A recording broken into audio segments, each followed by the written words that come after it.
Irmãos, se nós fôssemos esmiuçar mesmo essa lição hoje, nós precisaríamos aí de umas 3 horas para a gente conversar sobre ela. Mas o nosso tempo é limitado e nós vamos tentar levar o entendimento da igreja. Claro que nós não vamos tirar o direito daqueles que já leram e estudaram de sonegar a informação por causa de alguns que têm a dificuldade de acompanhar. Em primeiro lugar, leia o livro do profeta Ezequiel, pelo amor de Deus. Só são 48 capítulos.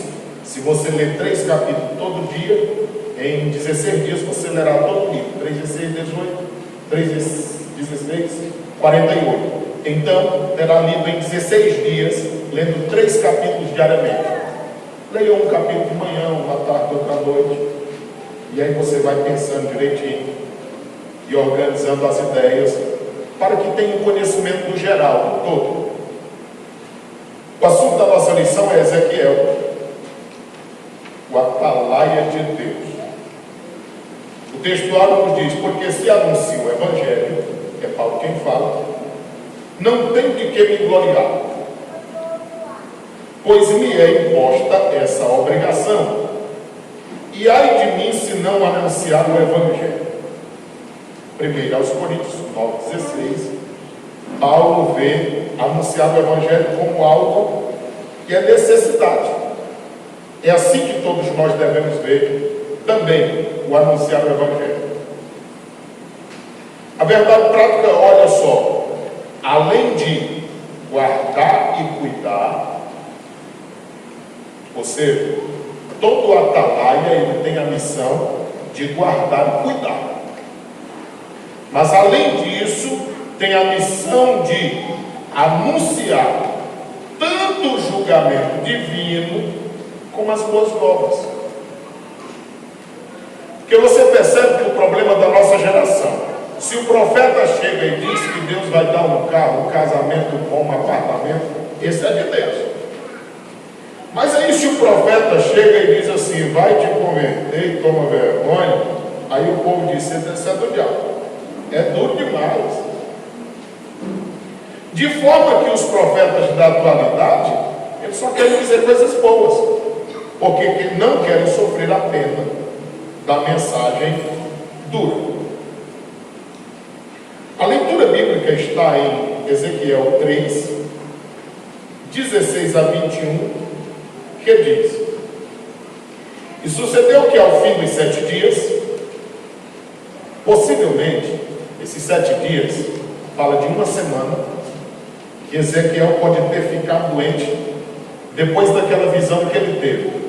Os irmãos lembram que já pregamos aqui um culto de missões sobre isso, quando ele teve uma visão do trono de Deus. Então, tenhamos cuidado com esse negócio de pessoas que dormem com Deus, acordam com Deus, vivem com Deus, falam com Deus.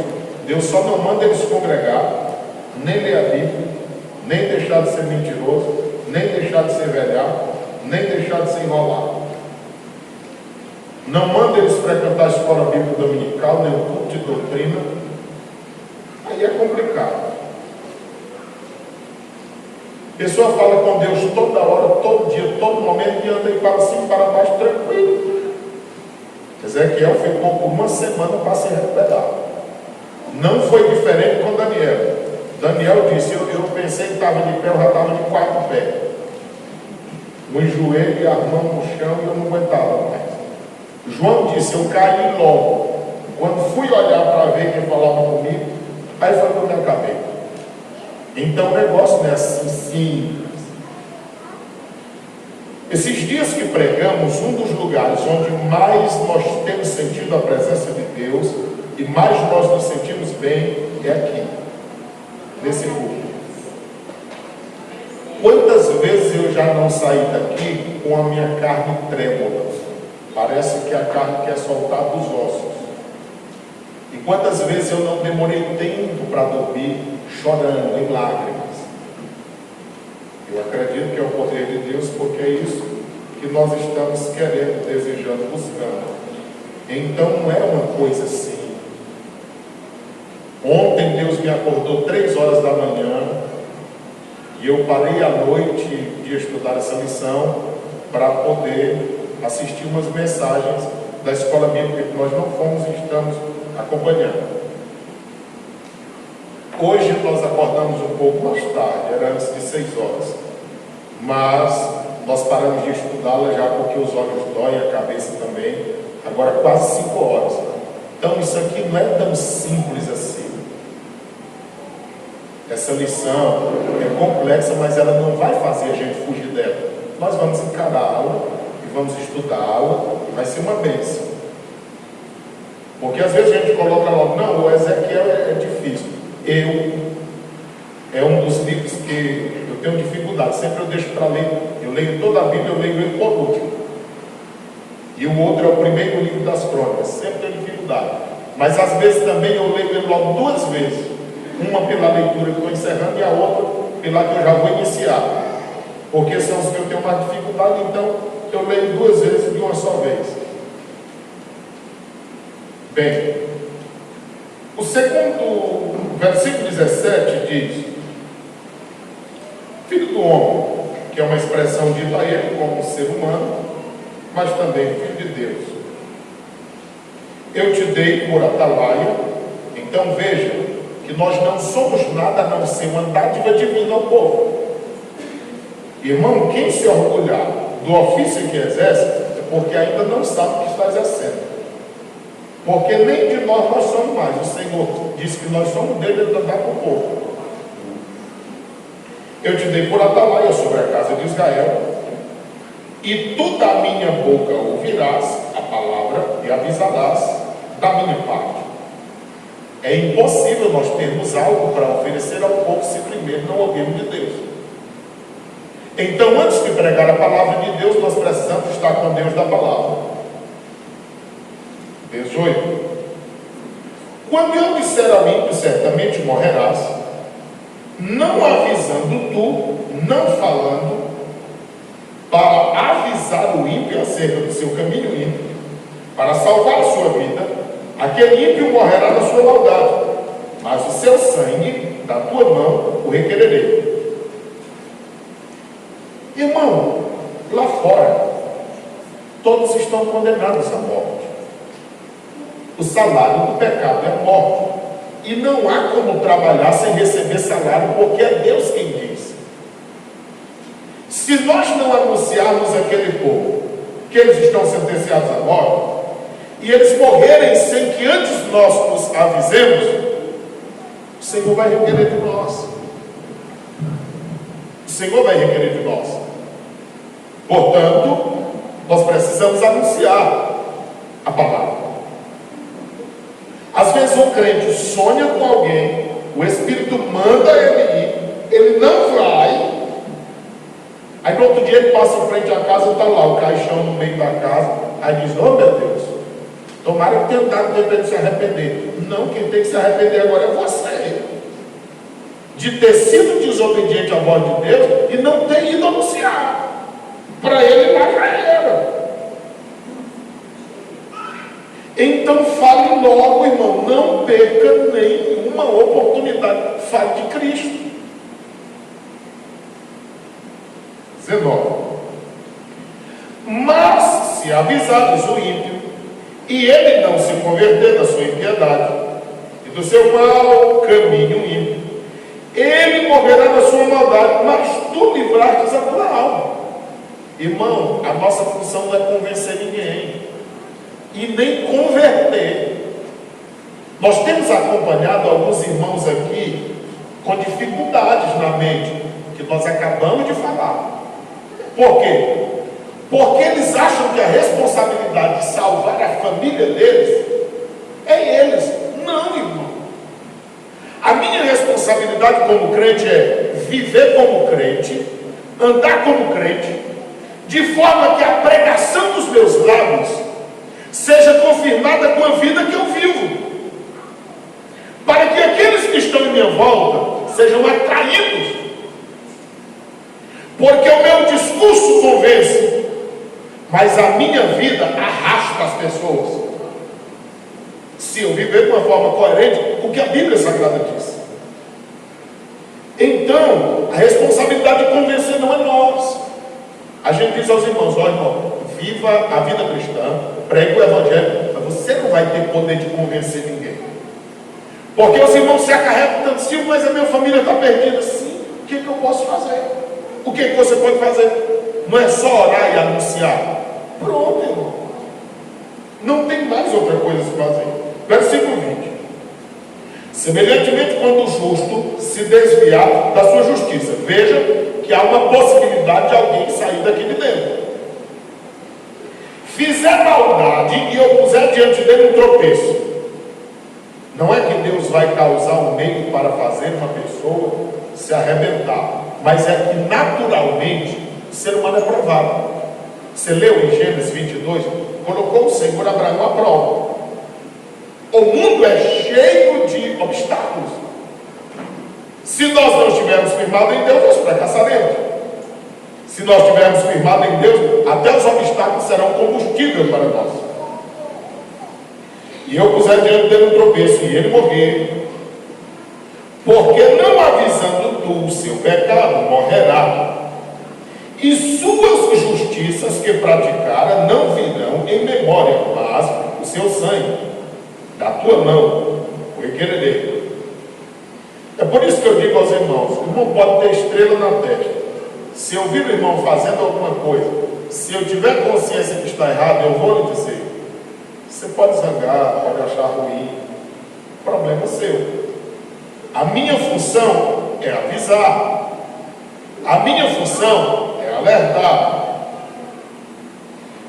Se a gente não alertar e essa pessoa morrer, de quem é que Deus vai cobrar? De nós. Qual é o problema entre nós que somos família, somos irmãos? Ah, Silvia, aquela irmã, se tu soubesse como ela zangava. Ah, Silvia, aquele irmão, se tu soubesse como ele é bruto. Meu irmão, com brutalidade, ou com zango, ou sem zango, chegue de uma forma amigável, advirta. Se a pessoa receber, bem; se não receber, depois. Quando essa pessoa se der mal na sua caminhada, alguém me avisou, mas eu não quis obedecer. Você está livre. Versículo de número 27. Mas quando eu falar contigo, abrirei a tua boca e lhe dirás: assim diz o Senhor. Quem ouvir, ouça. Quem deixar de ouvir, deixa. Porque casa rebelde são meus. O que Ezequiel está dizendo é que alguém quer ouvir? Anuncie. Quer ouvir? Não? Continue anunciando. Pronto. Por que o irmão acha que aparentemente eu não tenho preocupação? Aqui tanto faz ter 100, como 200, como 300, como 1. Eu prego do mesmo jeito, ensino do mesmo jeito. Porque se o um ouvir, entender, maravilha. E se não entender, mas pelo menos eu estou sendo edificado. Eu estudo todas as vezes que eu vou pregar uma mensagem, ainda que o texto eu já tenha pregado outra vez. Eu vou estudar de novo. Porque a palavra do Senhor não se renova, mas ela é nova a cada dia. Que se renova são as suas misericórdias. Elas não têm fim. Mas a palavra de Deus não precisa de ser renovada e nem de oração. Alguém diz: vamos orar pela palavra. Não, a palavra não precisa de oração. Precisa somos nós. A gente ora a Deus agradecendo pela palavra que Ele nos deu. A introdução da nossa lição, você está aí com ela em mãos. Aqui está o resumo, irmãos, de tudo que nós vamos estudar durante esses dias. As 3 lições do presente trimestre foram selecionadas do livro do profeta Ezequiel. Por que é importante o estudo desse livro hoje? Em primeiro lugar, porque desde o primeiro capítulo até o último, ele nos leva a refletir a respeito da soberania de Deus em nossas vidas e na vida das nações. Em segundo lugar, porque o livro nos leva a uma avaliação contínua sobre o nosso relacionamento com Deus. A presente lição trata da responsabilidade dos atalaias, constituídos por Deus, tanto ontem como hoje. Olha, deixa eu lhe explicar. Já teve gente que zangou comigo aqui na igreja por não entender o que nós explicamos. Eu vou explicar de novo. Hoje não tem. Hoje não tem. Hoje não tem profeta como tinha no Antigo Testamento. Hoje não tem. O que é que nós temos hoje? 1 aos Coríntios 12, 8 a 10, tem o dom de profecia. Qualquer pessoa da nave do templo, qualquer pessoa do púlpito, Deus pode usar como igreja, com o dom de profecia. Deus pode me usar hoje e nunca mais. Pronto. Tem o ministério de profeta. Efésios 4:11. São 5. Pastor, evangelista, apóstolo, mestre, profeta. Então o profeta ali como dom ministerial só pode ser dado a líder, porque são dons ministeriais. Para o bom andamento da igreja de Cristo, do jeito de Ezequiel, ninguém mais será usado. A igreja entende isso. Tem o dom de profecias, o Espírito concede à igreja, ministério de profeta, dado a líder. Vamos para o primeiro ponto da nossa lição. É por isso que tem aqui no final da introdução, tanto ontem como hoje. Porque a igreja hoje também exerce, em parte, um ministério profético. Por quê? Porque essa palavra é profecia. Quando você vai para a rua e diz, se convertam, Jesus voltará. Jesus voltará ou não? É uma profecia, ele vem. Então nós estamos fazendo uso dessa profecia. Então a igreja anuncia. Agora, alguém com uma palavra profética, como havia no Antigo Testamento, é por isso que eu nem me preocupo. Pode todo dia dizer que vai cair foguete, vai o Brasil se acabar, vai explodir. Pode dizer todo dia. A Bíblia já diz isso.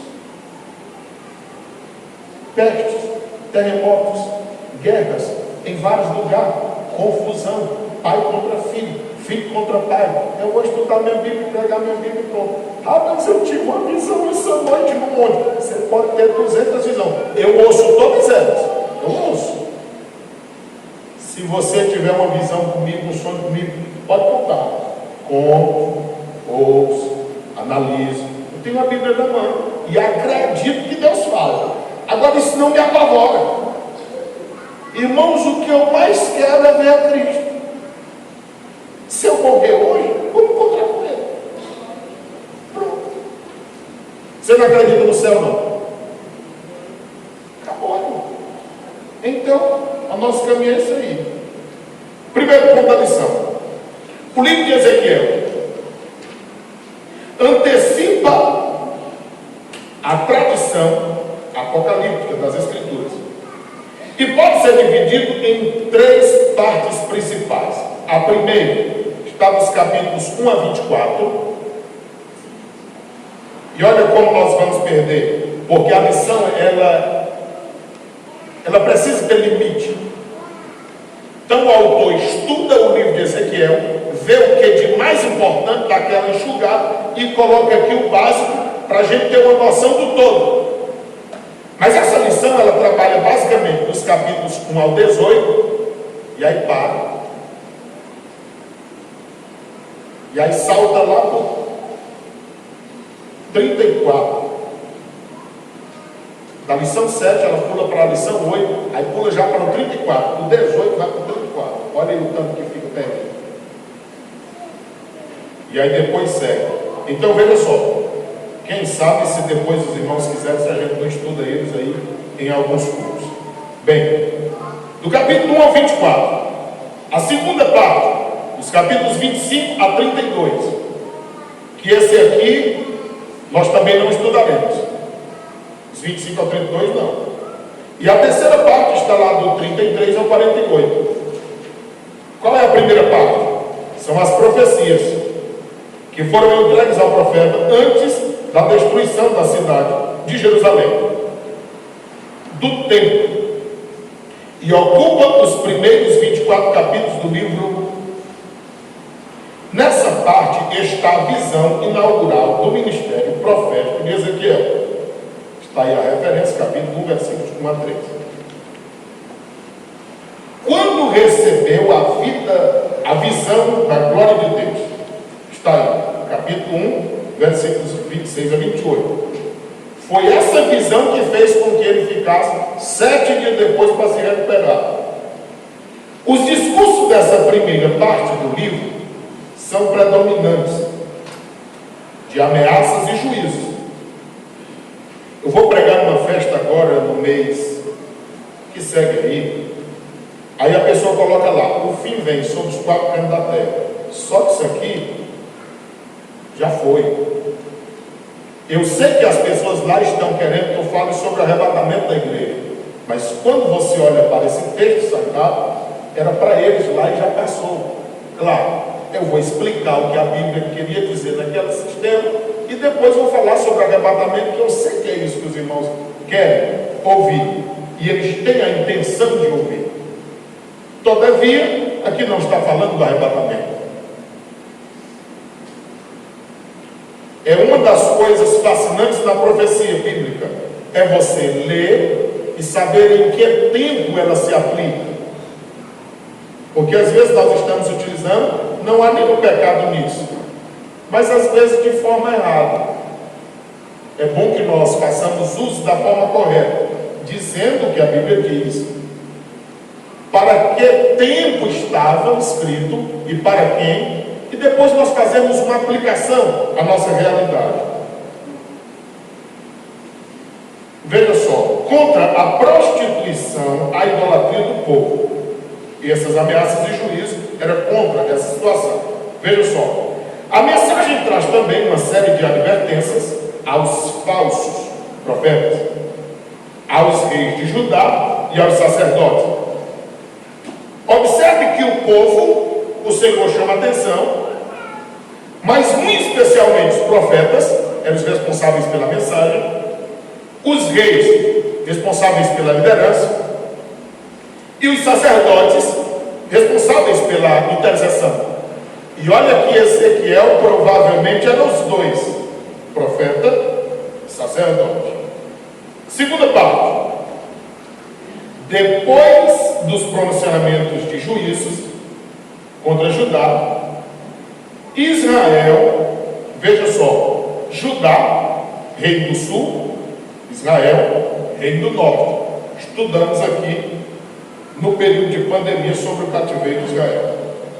Os oráculos divinos são direcionados contra as nações vizinhas: Amon, Moabe, Edom, Filístia, Tiro, Sidom e Egito. Olha, isso aqui só será tratado nessa lição. Aqui está o resumo dos capítulos 25 a 32. Você já imaginou? 7 capítulos, resumido aqui nessas 4, 5 linhas. É aí onde eu disse, caso os irmãos desejem, depois a gente pode rever isso estudando. Vamos lá, isso aqui não será estudado, só está sendo falado esse pouco. Isso revela que Javé não é somente o Deus de Israel, mas também de todas as nações. Ele é soberano em todo o universo. Terceira parte. Começa com a notícia da queda de Jerusalém. Os oráculos dos capítulos 33 a 39 falam do retorno dos judeus de todas as partes do mundo, a terra de seus antepassados, incluindo a visão do vale de ossos secos. E aqui eu paro. Sobre o vale de ossos secos nós vamos estudar já. Vai ter uma lição sobre ele. Hoje nós utilizamos e até pregamos em manhãs de avivamentos, em cultos para despertamento, Mas aquela visão que Deus deu a Ezequiel era para Israel e para um certo tempo. Dos versículos 1 a 8, fala de um reavivamento nacional e político, quando Israel volta a ser nação, porque por causa da desobediência deixou de ser por um período, e é aí onde a bênção entra no Brasil, porque por um voto de Oswaldo Aranha, um gaúcho, Israel volta a ser o que é. Sabendo como Deus é um Deus muito grato, tu acha que Deus não vai abençoar o Brasil por isso?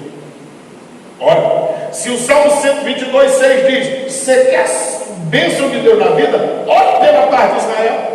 Ora, se orando já tem bênção de Deus, quanto mais voltando para que ela voltasse a ser o que é hoje. Aí Ezequiel, dos versículos 9 até o versículo de número 14, fala de um reavivamento espiritual, que isso será no milênio, porque Ezequiel 39, 29 fala acerca disso. O Espírito de Deus será derramado de uma forma abundante. O que Joel profetizou, e eu derramarei o meu Espírito, se cumprirá no milênio. O que começou a acontecer no dia de Pentecostes, Pedro explicou dizendo, é o que Joel disse: derramarei do. Pedro diz: derramarei do. Joel disse: derramarei o. Então derramar o é derramar todo. Derramar do, derramar um pouco. Paulo explica isso em 1 Coríntios 13, 9, dizendo assim: o que nós temos agora é só parte, mas em breve nós conheceremos o que é perfeito e teremos a totalidade. Então, seguinte, são profecias sobre a restauração nacional, olha aí, que cumprem em Israel na atualidade, porque ela voltou a ser nação. 14 de maio de 1948, sobre a regeneração espiritual de toda a casa de Israel. As profecias dos capítulos 38 e 39 falam da invasão e derrota de Gog e seu bando à Terra Santa. Escute de novo: Gog e Magog de Ezequiel 38 e Ezequiel 39 não é o mesmo Gog e Magog de Apocalipse capítulo 20. São situações, são tempos, são coisas diferentes, distintas. Esse aqui de Ezequiel provavelmente dar-se-á após o arrebatamento da igreja. Aquele de Apocalipse, provavelmente lá no final do milênio, uma distância aí de mais de 1000 anos de um acontecimento para outro. Então não confunda. O livro de Ezequiel termina com a visão do novo tempo e da redenção para Israel e toda a humanidade, como resposta à primeira visão. Então há uma concordância em todo esse livro para mostrar o que o Senhor quer colocar diante de todos nós. Até aqui, razoável? Segundo ponto da nossa lição, sobre o profeta. As poucas informações sobre a vida pessoal de Ezequiel estão nos relatos entrelaçados nas profecias registradas no livro. Ele não é mencionado nos outros livros do Antigo Testamento. Irmão, isso é interessante. O livro de Ezequiel tem 48 capítulos. Toda a informação que você quiser saber de Ezequiel está aqui nesse livro. O que me chamou a atenção para a nossa aplicação é que 48 capítulos, você sabe quantas vezes eu achei o nome de Ezequiel nele? Só 2. Se você encontrar mais do que isso, me mande, que eu quero ver essa outra, certo? Que às vezes eu posso ter lido rápido e não ter visto as outras. Só vi 2. Qual é a aplicação? Por que a gente tem tanta preocupação com o nosso nome aparecer, hein, irmãos? Ezequiel era o homem do momento. É claro que ele não era o único. No cativeiro, ele e Daniel foram usados. Eles são contemporâneos. Somente Jeremias ficou em Judá. Ele avisou, o povo não obedeceu, ele fica lá. Mas os dois vão para o cativeiro. Irmão, eu sou impressionado com Deus. Jeremias fica com o povo que fica. Ezequiel vai para ficar no cativeiro. E Daniel vai para ficar na corte. Em cada localidade Deus tinha pelo menos um para fazer a diferença. Deus tem preservado todos nós para no nosso tempo fazer a diferença aonde quer que nós estivermos. Se é advogado, seja um advogado sério. Se é um médico, seja um médico que tenha vergonha e fale de Cristo. Não fica transando com as enfermeiras e com quem quer que seja nos horários vagos, não. Você está lá, mas está falando de Cristo, e como o médico está lá, então aproveita para falar de Cristo, porque lá no hospital muita gente vai partir para a eternidade. Então seja uma porta do céu lá. Se é um juiz, seja um juiz sério. Você quer ser um político? É bem complicado, mas seja um político sério. Tenho certeza, não ficará lá por muito tempo. Ou vai morrer, ou vai sair. Mas o tempo que tiver, faça a diferença. Se é um pastor, seja um pastor sério. Missionário sério, um crente sério. Irmão, que é professor sério, é um diretor de escola, faça a diferença. É um psicólogo crente. Irmãos, a gente pensa que a gente tem que deixar tudo para fazer missões. A gente pode usar tudo que Deus já nos deu para fazer missões com tudo que Ele deu. Alguém Deus vai pedir, larga tudo, viva só para mim. A outro, Ele vai dizer, você pode ficar com isso aí e ainda fazer a minha obra. Você precisa entender a voz de Deus.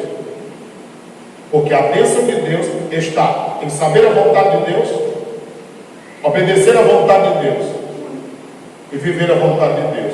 Você vai ver uma pessoa alegre, é uma pessoa que anda nesse parâmetro. Primeiro subtópico é o segundo ponto. A identidade. O seu nome quer dizer fortalecido por Deus. Aí está a prova porque ele resistiu tudo. Não aparece nos relatos dos reis e também nas crônicas ele não aparece. Não aparece. O pouco que se sabe a respeito dele é o que? Lemos no livro que leva o seu nome. Deixa eu lhe dizer, as duas vezes que eu encontrei Ezequiel 1 e 3, Ezequiel 1 e 3, que está aí o nome dele, e Ezequiel 24 e 24. Foi só esses dois versículos que eu achei o nome Ezequiel. Em outro lugar mais não. A não ser no começo, que tem lá o nome Ezequiel, mas ali não é bíblico. É só uma organização que foi colocada para tal. São alguns detalhes de sua vida pessoal. E esses fatos aparecem para ilustrar a situação exílica de seus compatriotas da Babilônia. Ele viveu entre os exilados na Babilônia, iniciou seu ministério ali no cativeiro, quando completou 30 anos de idade, no 30º ano. Não se sabe a data exata do fim do seu ministério, mas, com base nos dados cronológicos apresentados no livro, sabemos que o seu ofício durou cerca de 22 anos. Então, observe só. Se ele começa com 20, aproximadamente, se ele começa com 30, aproximadamente 22 anos de ministério, 52 anos de idade. Irmãos, hoje, às vezes eu encontro pessoas dizendo assim, rapaz, essa convenção de vocês é complicada, porque tem que estudar, tem que ter ensino médio, estão exigindo bacharel em teologia. O tempo mudou. Oi, irmão, não é tão mudado assim não. Se você ler a Bíblia, você encontrará em Números, capítulo 8, 24, que o levita, ele era treinado para sacerdote, ele era separado aos 25 anos. Mas ele só podia assumir Números 4 e 3 quando ele tivesse 30. Ele era separado por quantos anos? Números 8 e 24. Ele assumia quando ele tinha quantos anos? Números 4 e 3. Certo? O que ele ficava esses 5 anos fazendo? Estudando. Era só isso. Ele estudava acerca da lei, acerca do sacrifício, acerca de como ele se portava. O sacerdote, nós já estudamos em lições passadas, ele era uma espécie de médico, de psicólogo, de terapeuta, de profeta. Ele fazia tudo, irmão. Por que você acha que hoje o ministério pastoral, às vezes alguém diz assim, rapaz, você já pensou, o pastor tem que saber de muita coisa. É verdade, a gente não vai saber de tudo, mas que tem que ter noção de um bocado de coisa é necessário. Porque a gente encontra pessoas de todo jeito. A gente tem que convencer. Um dia desse eu estou em casa dormindo e a irmã me liga. Aí disse assim, pastor, eu quero o senhor vir ajudar aqui. O que é, irmã? Ele disse, é porque a mulher está de resguardo, o filho morreu e ninguém na família tem coragem de dizer. Isso de manhã sério. Eu digo, mas ninguém tem coragem de dizer, tem que ser o correio da má notícia. Cadê o menino? Está morto. Já pensou? Como é que diz? E assim sucessivamente. Vamos lá. É uma necessidade de conhecer, de saber, de ter uma noção. Agora deixa eu dizer uma coisa. Esse conhecimento é carregadíssimo de responsabilidade. Você quer ler? Olha aí para Malaquias 2, só para você ter uma noção. Versículo de número 7. Malaquias 2,7. Os lábios do sacerdote guardam a ciência e da boca buscarão a lei. Então a pessoa tem que entender, tem que ter conhecimento, mas tem que ter a lei de Deus no coração. Porque ele é o que, igreja? Olha a responsabilidade. Representante do céu, dos exércitos, anjo do Senhor dos exércitos. Olha o 8. Vós vos desviastes do caminho. Nós não podemos, viu? Muitos fizestes tropeçar. Se nós deixarmos de falar a verdade, são muitos que tropeçarão na lei. Corrompeste o conselho. Olha só, até o que era puro, a gente passa a corromper por não falar a verdade. De Levi. Diz o Senhor dos Exércitos, olha para o 9. Por isso também eu vos fiz o quê? Indignos diante de quem? Irmão, a moral que a gente tem é só enquanto faz o que Deus quer que faça. O povo pode achar a gente chato, abusado, antipático, mas ele só respeita enquanto vê algo de Deus em nós. Se perder, já é. Vamos lá. Visto que não guardastes o quê? Se a gente desobedecer, já é. Agora veja o que Deus faz se a gente fizer isso. 2 e 3 Malaquias. Eis que vos corromperei a semente e espalharei o quê? O Senhor está dizendo aqui, ó, na linguagem de Silvio de Almeida: eis que eu não deixarei nenhum de seus filhos permanecer no sacerdócio e ainda vou passar merda na cara de vocês. Está aqui. É desse jeito. E a merda que sobrar da festa, tudo. Quando no final da festa eu juntar o pacote, ia passar na cara. Certo? Está assim, né, na Bíblia. Vamos lá. Procedência. Ele pertencia a uma família sacerdotal. Ele era filho de Buzi. Ele foi levado para a Babilônia. Primeira leva ou na segunda. Os irmãos sabem essa organização? Olhe aí para o segundo livro das Crônicas, para você pontuar se quiser. Segundo livro das Crônicas, capítulo de número 36.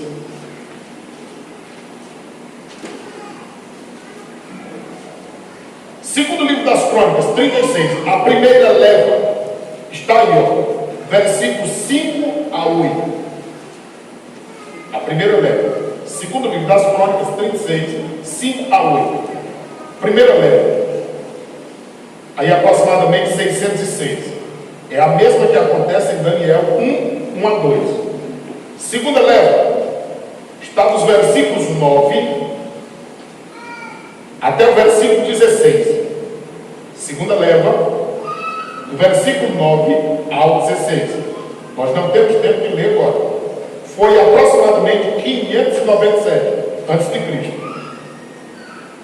A terceira leva está aí, dos versículos 17 até o versículo 21. 17 a 21. Aproximadamente em 586 a.C. Eu disse aos irmãos que alguns consideram 3, outros consideram 4. Vamos lá. A quarta está lá em Jeremias 52 e o versículo 30. Isso aí é a quarta leva para o cativeiro. Jeremias 52 e 30. Está aí, 582 a.C. Só repetindo para os irmãos que estão anotando. A primeira leva, segundo Crônicas 36, 5 a 8, ano 606. Repetindo, segunda leva, versículos 9 a 16, 597 é o ano, aproximadamente antes de Cristo. Terceira leva, versículos 17 a 21, aproximadamente 586. E a quarta leva, Jeremias 52 e 30. Certo? Diga-se de passagem que as duas primeiras levas foi antes da destruição de Jerusalém e as duas últimas foi depois. Todos esses relatos são importantes, irmãos, para nós compreendermos a continuidade da lição. Vamos lá. O que é de interessante aí nesse segundo subtópico, segundo ponto? Deportado 597, quando o rei Nabucodonosor depôs Joaquim. Você está vendo aí o Joaquim? Esse Joaquim é chamado de Jeconias em Jeremias 27 e 20. Isso não está na lição, estou lhe dizendo para que você escreva se puder e quiser, mas isso vai ficar gravado, depois você verá. Jeconias é chamado assim, 27 e 20 de Jeremias. E no livro de Jeremias, no capítulo 37, versículo 1, ele é chamado só de Conias. Mas aqui, em 2 Reis, ele é chamado de Joaquim, como também é chamado em 2 livro das Crônicas. Prossigamos. Do trono de Jerusalém, levando-o para a Babilônia, e pondo Zedequias, seu irmão. Olha aqui, a lição chama seu irmão, mas na realidade ele era tio e era paterno. Onde é que fala isso? 2 Reis 24, 17. Onde é que chama ele de tio? É no livro das Crônicas, do capítulo 36. Mas aqui mostra-o como tio. em 2 Reis 24, 17. Outra coisa que também nós precisamos olhar é que, segundo Crônicas 36, 9, diz que ele tinha 8 anos. Segundo Reis 24, 8, diz que ele tinha 18 anos. Eu já expliquei para os irmãos que nesses livros históricos, essa questão de datas, às vezes há uma disparidade. Por quê? Porque no hebraico não existem números. Com o passar do tempo, eles foram colocando letras e ajustando para que tivessem valores numéricos. Todavia, a princípio ou até hoje, não tem números como nós temos, mas letras são colocadas. Então, um ponto, uma vírgula, pode dar essa disparidade. Agora, certamente a idade era 18 anos. Estou lhe dizendo isso porque às vezes alguém lê a Bíblia desavisadamente. Eu vi um palhaço essa semana nas redes sociais dizendo que nem Jesus segura a palavra dele e nem Paulo. Aí ele pega Mateus 24, 34 e diz: ó, aqui, Jesus disse: não passará essa geração sem que todas as coisas aconteçam. Qual é a palavra que Jesus usa para a geração em Mateus 24, 34? Povo de judeu. O povo judeu ainda existe ou não? Então a geração não passou. Ele não estava falando do povo vivo naqueles dias, mas da nação, do povo, da linhagem. Quando Paulo escreve em 1 Tessalonicenses 4, 13, 14, ele diz o quê? Nós os que estivermos vivos. Olha aí, Paulo já morreu e Jesus não veio. Irmão, Paulo esperava Jesus por dia dele.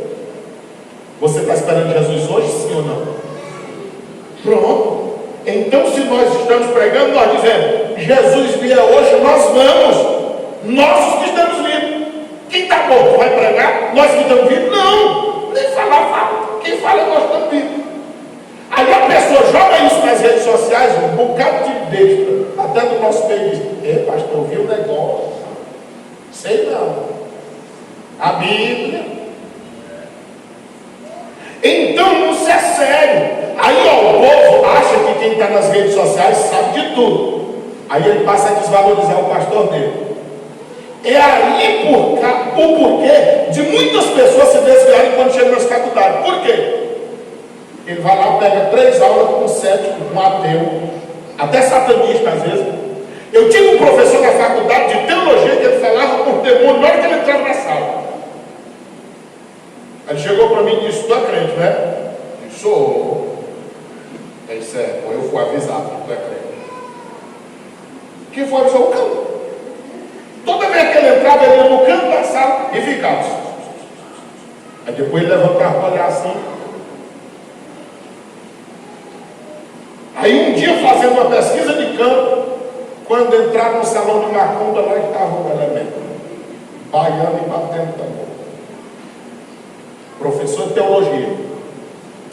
Irmão, tem muita gente impressionada, né? Eu tenho que fazer um curso de teologia. Estude o quanto você puder. Agora deixa eu te dizer, a melhor escola teológica do mundo que eu conheço. Eu aprendi umas coisas no curso teológico, mas onde eu mais aprendo da Bíblia é a Escola Bíblica Dominical.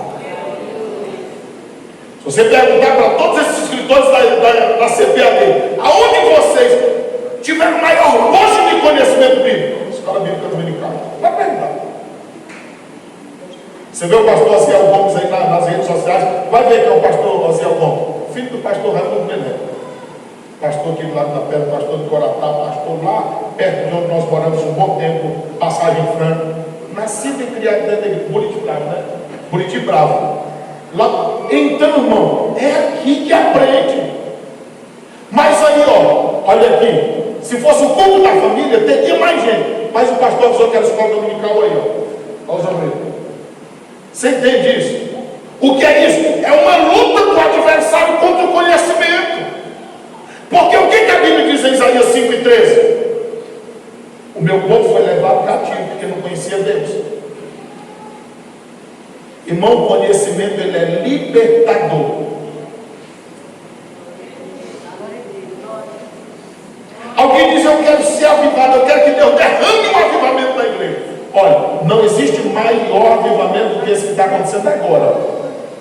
Todo mundo em silêncio, olhando para cá, ouvindo a palavra e conferindo a Bíblia. Esse é o maior dos avivamentos. Você sai daqui dizendo, meu Deus, eu preciso mesmo ler a Bíblia.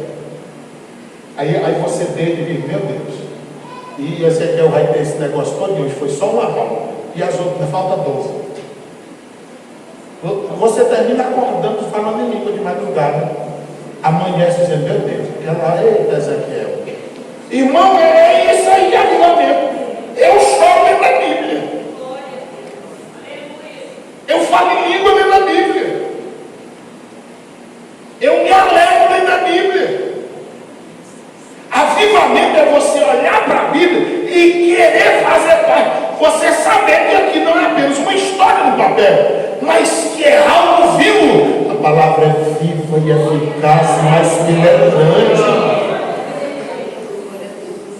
Vamos lá, o terceiro ponto está no salmo. Isso aí. O atalaia. A palavra feminina das origens árabes, que está falando de um lugar alto. A função do atalaia é descrita em 2 Samuel, 2 Reis. É a espécie de um militar no posto de sentinela, lá na guarida. Essas atividades são empregadas no Antigo Testamento. Os profetas, de maneira metafórica, por causa da responsabilidade da sentinela militar e do profeta de avisar sobre o perigo. Irmão, a função do atalaia, do profeta, é dizer que o perigo está chegando, está iminente. O fim dos 7 dias. Aqui foi o peso da glória que ele recebeu naqueles dias, que ele passou 7 dias para se recuperar. O profeta se refere à primeira visão, com a qual inaugurou o seu ministério profético, a visão da glória de Deus, uma mudança brusca do gênero literário apocalíptico para o estilo típico dos profetas. Ao introduzir o seu chamado para ser atalaia, o fim dos 7 dias deve ser o tempo que ele esperou para recuperar suas forças depois do impacto da visão da glória de Deus. Irmão, quem vê a glória de Deus, tudo no ministério é fichinha. Você sabe por que muita gente para, por que muita gente desiste? É porque falta-lhes a visão da glória de Deus. Se as pessoas tivessem, antes de ter uma visão com qualquer coisa no ministério, uma visão da glória de Deus, a vida deles era completamente diferente. A expressão filho do homem, Deus não se dirige ao profeta pelo seu nome, mas sim filho do homem. Aparece 93 vezes ao longo do livro, 6 vezes só no capítulo 3. Nenhum outro profeta recebe este título. Isso faz lembrar a natureza humana, fragilizada, pecadora. Ao passo que Deus é o Senhor da glória, somente o Senhor Jesus usava esse título, se referindo a si mesmo nos 4 evangelhos. O título vem acompanhado de artigos. Jesus é o Filho de Deus, o Filho do homem, Adão, a cabeça da humanidade pecadora, e Jesus, o cabeça da humanidade redimida. Por isso que a Bíblia diz que o primeiro Adão era aquele do Éden, o segundo Jesus. Os que creem em Jesus Cristo recebem vida eterna. O atalaia sobre a casa de Israel está aí. Deus sabia que os filhos de Israel, no exílio, continuariam sua rebelião. Ezequiel, constituído por Deus, atalaia para profetizar os filhos de Israel. Ele não esperava resultados de sua pregação. Seu propósito era advertir os filhos de Israel. Antes de saber, esteve no meio deles um profeta. Você sabe por que tem muita gente frustrada, triste, ruim do juízo? É porque ainda não sabe o que está fazendo, para quem está fazendo, qual propósito está fazendo. Porque se soubesse, irmão, nosso trabalho é anunciar. Quantas pessoas já disseram, Silvio, eu não quero esse negócio que tu avisa, quer não, quer não. Pois tá bom, ou na hora que tu quiser, tu me procura, que eu quero, eu vou continuar falando. Pronto. Eu vou ficar doido com quem não quer? Agora eu vou orar, meu Deus, dá entendimento para ele. Faz esse animal abrir a cabeça, entender as coisas assim. Agora eu ficar doido? Não. Depois de um culto como esse, você não tem ideia da quantidade de pessoas. Eu vou obedecer um besta desse que fica falando. Agora eu vou continuar falando. Tu vem aqui 100 vezes a mensagem é essa. É desse jeito que eu vou pregar. E vou continuar. Problema teu. Agora vai chegar o dia que você vai dizer, rapaz, aquele homem estava certo. Não é eu, é a Bíblia. Por que eu não? Quarto ponto da mensagem. Sobre a responsabilidade. A responsabilidade do profeta como Atalaia sobre Israel se assemelha à nossa como cristãos, como eu falei lá no princípio, ontem e hoje. Na qualidade de mensageiro das boas novas de Cristo, seu discurso alcança justos e injustos. Ora, qualquer pessoa não crente que chegar aqui vai ouvir o Evangelho. Qualquer crente que chegar também ouvirá o Evangelho. O Evangelho desperta tanto a crentes quanto a não crentes. Porque nós estamos numa vida de aprendizado. Escute isso. Atos 7:22. Moisés formado toda a ciência do Egito, 40 anos. 40 anos ele vai para o deserto para aprender tudo sobre ovelha. Com 80 anos Deus chama ele. Êxodo 4:12. Ele diz, Moisés, vem aqui, deixa eu te ensinar. E com 80 anos aprende? Aprende, irmão. É Deus que ensina. Aprende com tanto que quiser. Aí ele passou 40 anos na frente do povo, falando que era certo. Aprende com 80 anos, viu? A responsabilidade do cristão. São duas as responsabilidades principais do cristão: anunciar o Evangelho ao pecador e se cuidar para permanecer em Cristo até o fim. Irmão, as pessoas que pregam aqui sabem.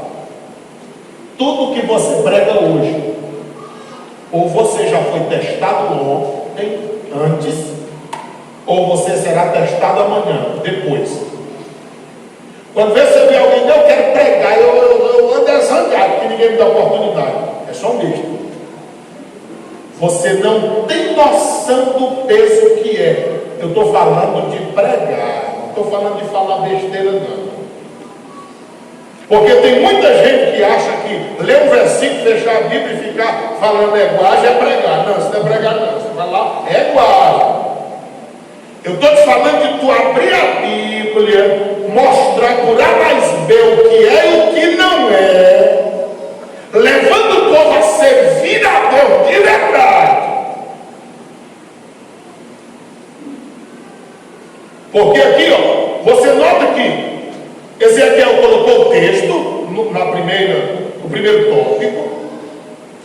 No segundo tópico, você viu que foi falado sobre o profeta, como ele vivia. Primeiro é falando do livro, o segundo é falando do profeta. Agora o terceiro falou da função. Agora vai partir para o quarto. O que é que nós devemos fazer mediante tudo isso? O primeiro, o segundo, o terceiro ponto. É isso aqui que é a mensagem. Porque agora esse quarto ponto aqui é o que nós chamamos de aplicação. O que é que essa lição...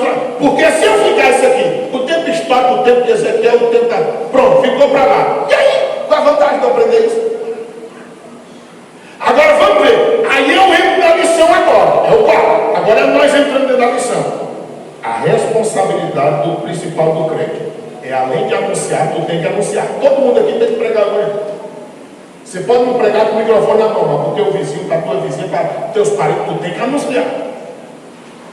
E tu tem que fazer tudo para tu ficar firme até no final. Essa aqui é a aplicação da mensagem. Aí veja só. Se o Atalaia não avisar os ímpios sobre o seu caminho, e beleza, em que ele se encontra, certamente o ímpio vai perecer. O mensageiro será cobrado diante de Deus. E ai de mim se não anunciar o evangelho, disse Paulo. É dever do justo perseverar até o fim. Se ele ceder, a sua justiça não será levada em conta. Ah, mas Deus é injusto. Não, irmão. Ele é injusto é você não avisar. Você não está avisado? Está avisado. Você sabe, está na Bíblia. Nós estamos falando. Segundo subtópico, a responsabilidade do ímpio. Quando anunciamos o evangelho, o pecador rejeita a salvação em Cristo. Tal rejeição vai testificar contra ele mesmo. Quando? Naquele dia. E se ele não quiser ouvir? Meu irmão, bate a poeira do teu sapato e vai-te embora. Está bem aqui, Atos 18:6. Foi isso que eles fizeram. Para quem foi que mandou? Foi Jesus. Você quer anotar? Mateus 10:14. Não temos como ler agora. Mateus 10:14. Marcos 6:11. Marcos 6:11. Lucas 9:5. Lucas 9:5. Ainda em Lucas, capítulo 10, versículo 10 e 11. Lucas 10, 10 e 11. Atos 13:51. Todos esses textos é Jesus dizendo: quer ouvir, prega, quer ouvir não, bate a poeira dos pés e vai embora. Porque até o pó dos teus sapatos vai servir como testemunha negativa naquele dia, de acusação, para quem não quis ouvir. E pronto, vai-te embora tua viagem. A expressão quer ouça, quer deixe de ouvir, é exatamente o que Jesus dizia: quem tem ouvido, ouça o que o Espírito diz à igreja. É uma fraseologia similar que vem de Ezequiel. Isso significa: Deus é a fonte da profecia de Ezequiel, do evangelho que pregamos. Agora é o último subtópico que nós vamos ver agora. Igreja, nós precisamos uns dos outros na caminhada. E essa aqui eu vou descer só para me dizer uma coisa para vocês. Teresina, ninguém usava paletó. Quem me ensinou a usar paletó foi o pastor José Nilson, quando eu fui trabalhar com ele. Lá é comum a pessoa botar uma camisa polo e botar gravata. É uma macacada do tanto, vai. Aí, como eu acho feio, eu não usava. Às vezes ele pegava no paletó e dizia: o dia que vocês me veem entrando na igreja sem paletó, eu estou doido. Aí eu entendi o quê? Que eu estava doido. Aí, para não ficar doido, ele botei. Eu acostumei tanto que hoje, se eu não tiver de paletó, eu acho que eu estou louco. Eu fui pregar agora numa festividade, um congresso grande, ninguém de paletó, e eu estava. Eu estava me achando máximo. Aí eu fui em outra festa agora, eu digo: não, vou sentar lá atrás, eu não vou pregar, não vou fazer nada. Aí eu fui só de camisa, gravata, mas eu me senti muito mal. Muito mal. Por que eu me sento aqui agora? Porque eu quero que vocês saibam que eu sou igual a vocês. Eu estou na mesma altura. Esse piso aqui é mais alto e aquele outro tem 3 degraus. Isso nunca entrou na minha cabeça nem no meu coração. Eu sou crente para ir para o céu igual a vocês. A responsabilidade aqui é maior.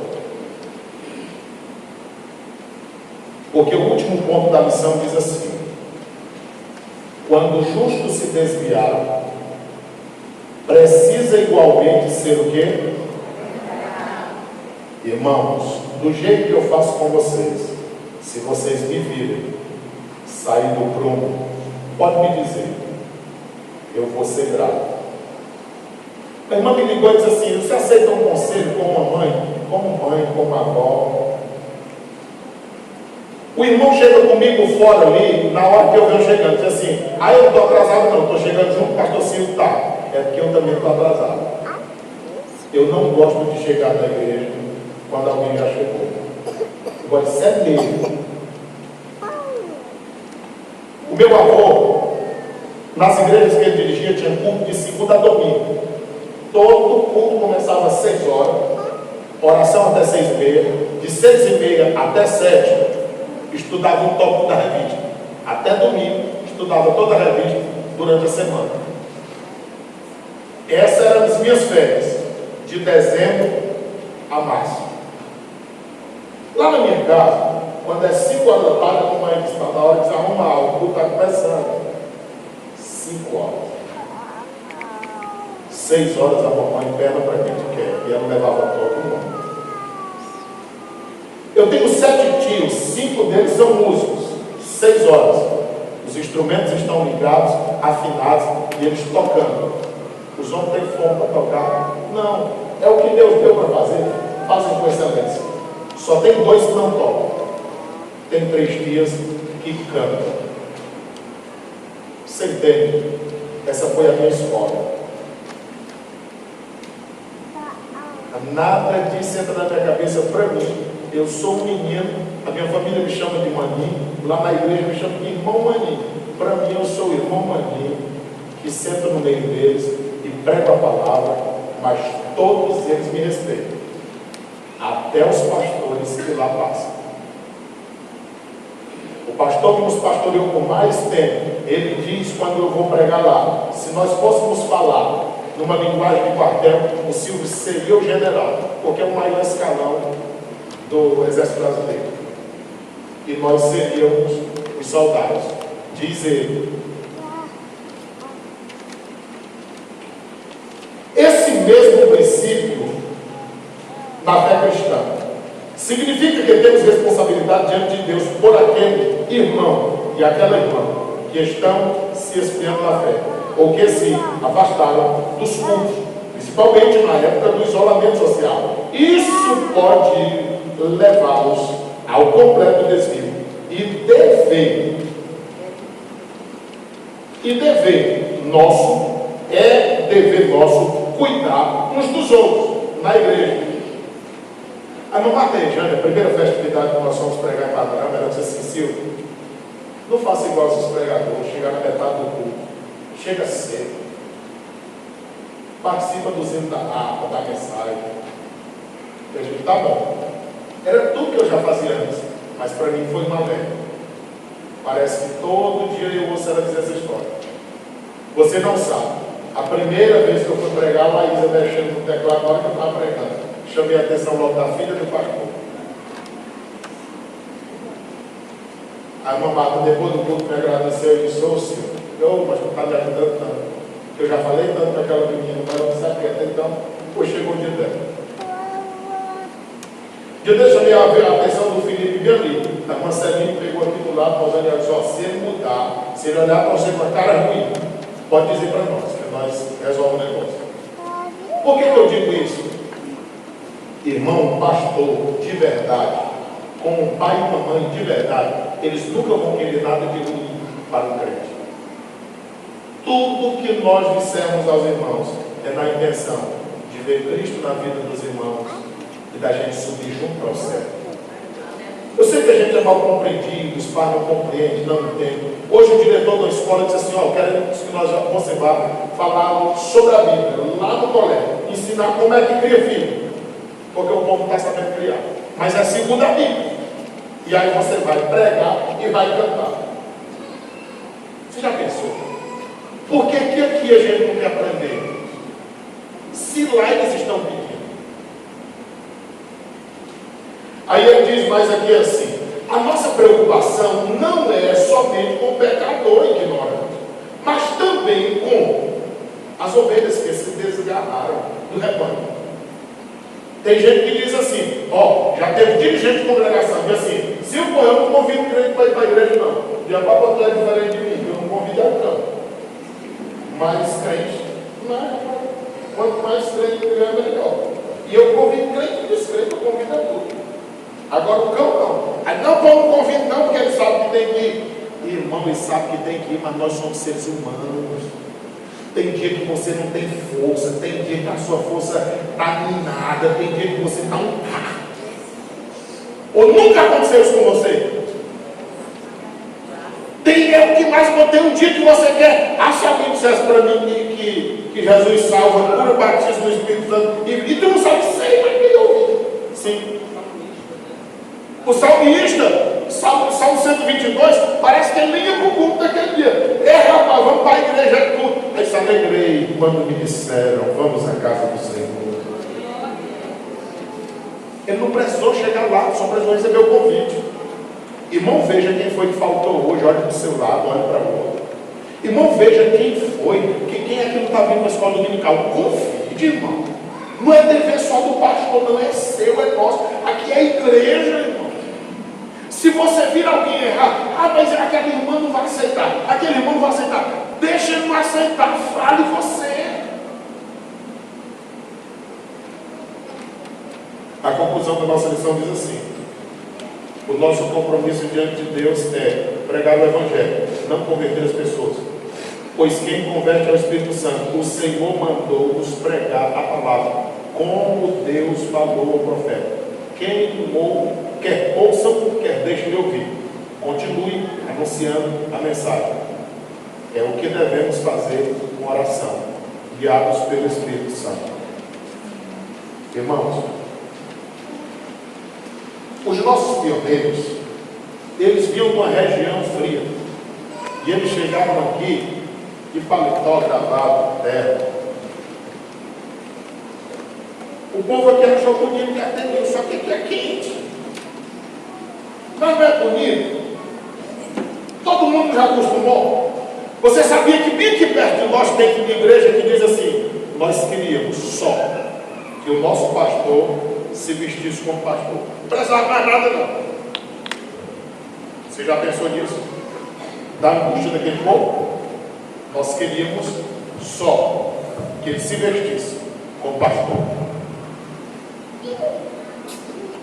Hoje, Esperantinópolis é um espelho para muitas igrejas. Os obreiros de Esperantinópolis são vistos como pessoas que representam bem a igreja de Cristo. Todo lugar que nós vamos. Você entende isso? Irmãos, tudo isso são coisas boas para que nós andemos bem na presença do Senhor. Quantos entenderam? Diga amém. Amém. Tem alguém que quer entregar a vida a Cristo como Senhor e Salvador essa noite? Se reconciliar com Deus? Pastor da igreja.